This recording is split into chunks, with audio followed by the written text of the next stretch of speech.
So today's goal is to practice some of the basic skills you're going to need in Adobe Illustrator to be successful in this class. In the future, we'll delve into these things a little longer with more time, but today's just kind of an introduction and some practice. So the first thing I'm going to ask you to do is download your file on Google Classroom like you've been doing, save it somewhere safe. I recommend putting your name on it. Now, for this first part, your job is to arrange objects. So to arrange objects, we mentioned in class, you're going to have to select on an object, go to Object on the top, hit Arrange, and then decide what option you need. So if you need something to come all the way in front of everything else, it would be Bring to Front. If you need it just to go above one object, maybe you would hit Bring Forward. Keep in mind that oftentimes you need to hit Bring Forward multiple times until you get it where you need to go. The quick keys are here on the side. Since you guys are on PCs, it will be Control and the little left and right bracket. Same goes for if you need to send something backwards or all the way to the back. So for example, I'm going to zoom in by hitting Control plus, Command plus on a Mac. I might need, let's see, this computer mouse to be on top of other things. So I'm going to drag it over. It looks like it's actually in the right place. Let me find something that's not in the right place.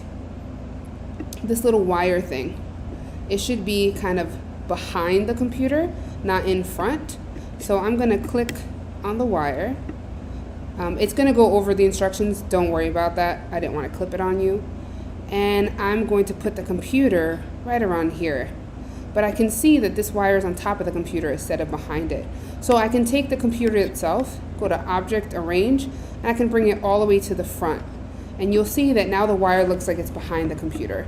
And I'm going to repeat that with all the little objects on this desk until this image on the right looks exactly like this image on the left. Okay? When you're done with that, you're going to have a few more sections on the bottom. And these sections have to do with selecting color. So for the first two layouts, I really want you to steal color from the design located on the left-hand side. To do that, I'm going to zoom in again, and I'm going to select an object I want to color.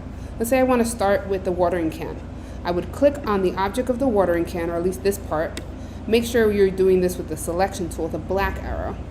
Then I would activate my Eyedropper tool. Your Eyedropper tool is located a little lower down, but if you want to activate it really quickly, you can hit the letter I on your keyboard and it will pop up the Eyedropper tool. It's a quick key for the Eyedropper tool.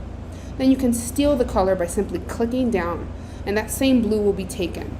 Now here's where students often mess up. They click down to somewhere else by accident and they go like this. As long as you have the eyedropper, it will steal color from anywhere you click. So if you click on the white of a page, it thinks you want to make your object white. So I'm going to hit Control Z to undo. I'm going to make sure I go back to this tool, the selection tool, then click on my next object. And repeat it one more time. Eyedropper, select. Now if I don't want to keep clicking on my toolbar, the quick key for the selection tool is the letter V. So if you hit the letter V, you can click down on something. Let's say I want to do the background. Then you hit the letter I, you can steal the color. And you can keep swapping between the letter V and I, and it'll kind of make the pace of this a little faster for you.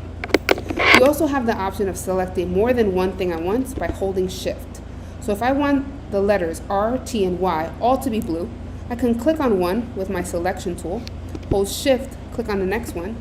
Do not release Shift until I'm happy. I have all three selected. I can tell because there's a box around all three.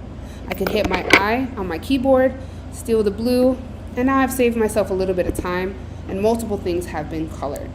You're going to repeat that for all of this. Now I'm giving you the option to either color the entire garden party or the entire birthday party one. You can choose one or the other. The last part that you all have to do is the space birthday layout. And for this one, I actually want you to choose your own color scheme, not one provided here. To choose your own color scheme, you can either pick random colors, or you can go online and Google a color scheme you really like and steal those colors and put them here by taking a screenshot and dragging it in. But get creative with this one. Make this your own. When you're done, please save and upload to Google Classroom.